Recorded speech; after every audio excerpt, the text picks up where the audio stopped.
बिस्मिल्लाहिर्रहमानिर्रहीम। अस्सलाम वालेकुम। आज की इस वीडियो में हम मश्क को हल करने लगे हैं। मश्क जो है वो क्रिकेट और मुशायरा जो नज़म हमने पढ़ी थी उसकी ये मश्क है, इसको हम सॉल्व करते हैं। नज़म के मतन को मद्देनज़र रखते हुए हमने इन सवालों का जवाब देना है। जो पहला सवाल है वो ये है कि शायर ने मुशायरे का क्या मकसद बयान किया है। इसका जवाब है शायर ने नज़म क्रिकेट और मुशायरा में मुशायरे का मकसद बयान करते हुए कहा है कि मुशायरे का बुनियादी मकसद मुआशरे में शऊर बेदार करना, इखलाकी तरबियत और लोगों को अदब व सुखन की तरफ राग़िब करना है। शायर के नज़दीक मुशायरे ऐसी महफ़िलें हैं जहाँ शोरा अपने कलाम के ज़रिए लोगों को न सिर्फ तफरीह फराहम करते हैं बल्कि इनके दिलो दिमाग पर मुस्बत असर भी डालने की कोशिश करते हैं। इस नज़म में शायर ने मुशायरे को क्रिकेट के मुकाबले में संजीदा फ़िक्री सरगर्मी करार दिया है, जिसका मकसद ज़िंदगी के अहम मसाइल पर रोशनी डालना है, सामईन को इल्म व आगाही से रोशनास कराना है। आगे सवाल नंबर 2 है, मुशायरे का सदर नशीन मैच के किस ओहदे के बराबर है, जो कि हमने तशरीह में पढ़ा था कि अंपायर के बराबर है। शायर ने नज़म क्रिकेट और मुशायरा में मुशायरे के सदर नशीन को क्रिकेट मैच के अंपायर के बराबर करार दिया है। दोनों का काम इंसाफ और नज़्म व ज़ब्त कायम रखना है। जैसे अंपायर मैच के दौरान असूलों के मुताबिक फ़ैसला करता है, इसी तरह मुशायरे का सदर नशीन महफिल को मुनज़्ज़म और अदब के असूलों के मुताबिक चलाने की ज़िम्मेदारी निभाता है। आगे सवाल नंबर 3 है, मुशायरा लूटने के लिए शायर किसका सहारा लेते हैं। इसका जवाब है शायर ने नज़म क्रिकेट और मुशायरा में बताया है कि मुशायरा लूटने के लिए शायर अपने मुनफरद अंदाज़े बयान, चालाकी और हाजिर जवाबी का सहारा लेते हैं। वो ऐसे अशार पढ़ते हैं जो सामईन को, सुनने वालों को मुतासिर करते हों, कहके लगवाएं कि उनको वो सुनने वाले खुश हो जाएं, हंसें और कहके लगाएं, या जज्बात को छू जाएं या उनके दिल व दिमाग पर बहुत असर करें। इसके अलावा कुछ शायर मुबालगा आराई, तंज़ो मिज़ाह या दिलकश अंदाज में शेर पेश करते हैं। इन तमाम हथकंडों के जिस तरीके से भी शेर को पेश किया जाए उसका मकसद क्या है कि मुशायरा लूट लिया जाए और सामईन इनके कलाम को याद रखें। सवाल नंबर 4 है, शेर में फाउल किसे करार दिया जाता है। इसका जवाब है नज़म क्रिकेट और मुशायरा में शायर ने मुशायरे को क्रिकेट मैच से तशबीह दी है और शेर में फाउल इस वक्त करार दिया जाता है जब कोई शायर गैर मियारी, बेवज़न या गैर इखलाकी अशार पेश करता है। ये ऐसे अशार होते हैं जो अदब के मियार पर पूरा नहीं उतरते या सामईन को नागवार गुजरते हैं। बिल्कुल जैसे क्रिकेट में फाउल खेल असूलों की खिलाफ वर्जी होती है, वैसे ही मुशायरे में ये अदबी असूलों की पामाली के मुतरादिफ यानी बराबर समझा जाता है या बराबर है। सवाल नंबर 5 है, फ़राक की बाउंड्री की इस्तिलाह शायर ने किस के लिए इस्तेमाल की है। इसका जवाब है नज़म क्रिकेट और मुशायरा में शायर ने फ़राक की बाउंड्री की इस्तिलाह आशिकाना जज्बात और मोहब्बत के इजहार के लिए इस्तेमाल की है। ये इस वक्त की तरफ इशारा करती है जब शायर अपने कलाम में महबूब की जुदाई और मोहब्बत के दर्द को बयान करता है। फ़राक की बाउंड्री का मतलब ये है कि शायर अपने अशार के ज़रिए कि एक जो शेर पढ़ने वाला है वो अपने शेरों के ज़रिए सुनने वाले जो लोग हैं, सुनने वालों के दिलों को छूने और इनके जज्बात को मुतासिर करने की कोशिश करता है। जैसे क्रिकेट में बाउंड्री मारना सामईन जो देखने वाले होते हैं, सामईन को जोश दिलाने का काम करता है।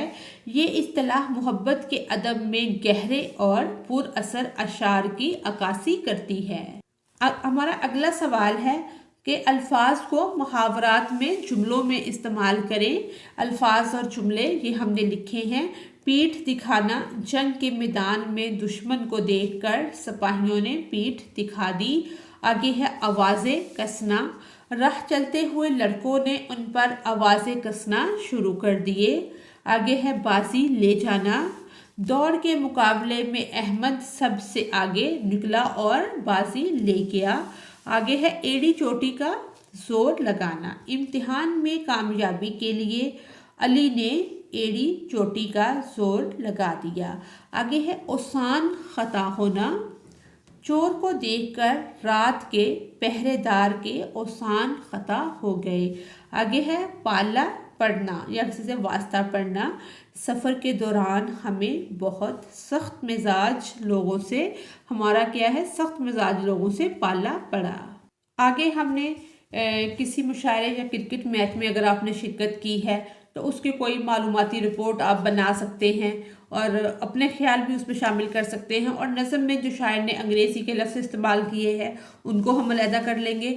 آگے ہماری زبان شناسی ہے، اور اس میں کیا ہے کہ ذیل میں دیے گئے یہ جو الفاظ ہیں یہ کیا ہیں متشابہ، جیسے سہارا اور سہارا، جیسے مشرق اور مشرق۔ با آواز الفاظ ہے، با لحاظ آواز تو یہ ایک جیسے ہیں لیکن اس میں کچھ کافی فرق ہے، ان کے فرق کو بھی ہم نے بیان کرنا ہے اور پھر ان کے ہم نے جملے بنانے ہیں۔ یہ ہمارے الفاظ ہیں سہارا، بزرگوں کو زندگی میں سہارا دینے کی ضرورت ہوتی ہے۔ یہ دوسرا سہارا ہے جو اس سے ملتا جلتا لفظ ہے لیکن اس کا معنی جو ہے وہ مختلف ہے۔ دنیا کا سب سے بڑا صحرا صحرا افریقہ میں واقع ہے، یعنی کہ صحرا کی جمع صحارا۔ آگے ہے مشرق، مشرق کا تو ہر کسی کو پتہ ہے کہ سورج جو ہے وہ مشرق سے نکلتا ہے۔ آگے ہے مشرق، شرک کرنے والا، مشرق کا عقیدہ توحید کے خلاف ہوتا ہے یا مشرک شرک کرنے والے کو کہتے ہیں۔ آگے ہے شیر، شیر جنگل کا بادشاہ کہلاتا ہے۔ آگے دوسرا شعر ہے جو کہ ہم نے کرکٹ اور مشاعرے میں پڑھا ہے، شاعر نے اپنا نیا شعر مشاعرے میں پیش کیا۔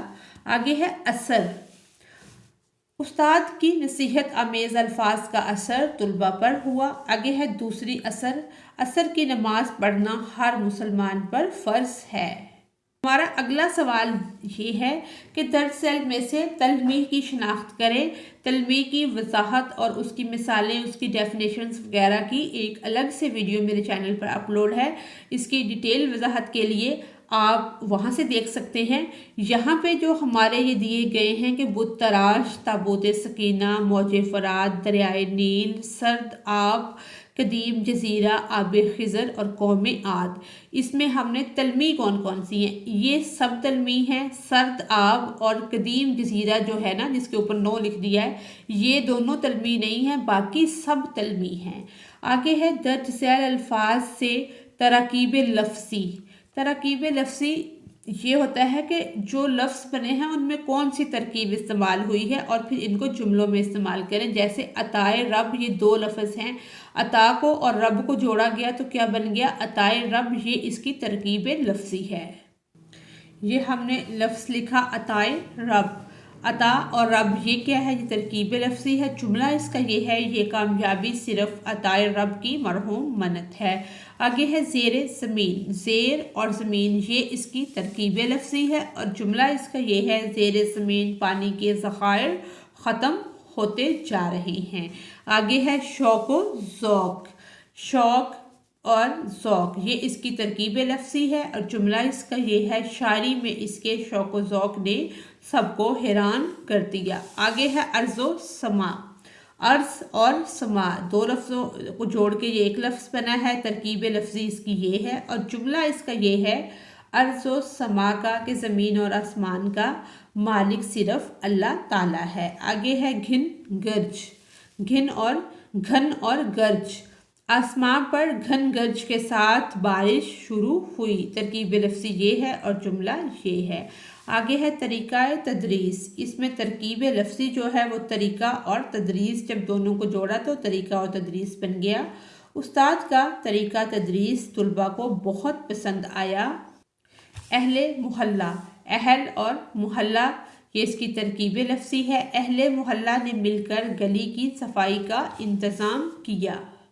हमारा आगे है कि दुरुस्त जवाब के सामने दायरे को पुर करना है। तलमी क्या है? किसी मशहूर वाक़या या कौल की तरफ इशारा है, हमने इसको फिल कर दिया है। उर्दू अदब में सामरी की तलमी इस्तेमाल होती है जो चीज़ मादूम हो जाए।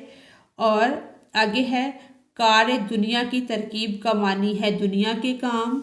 आगे उर्दू अदब के हवाले से तुर्कश मसरका का शुमार किस में है? तलमी में।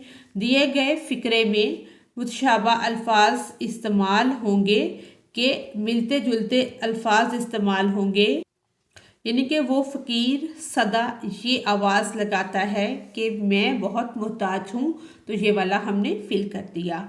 आज की हमारी वीडियो यहाँ पर मुकम्मल होती है। अगर आपको मेरी वीडियो से कोई रहनुमाई मिल रही है तो मेरी वीडियो को लाइक और चैनल को सब्सक्राइब करें। Thanks for watching us.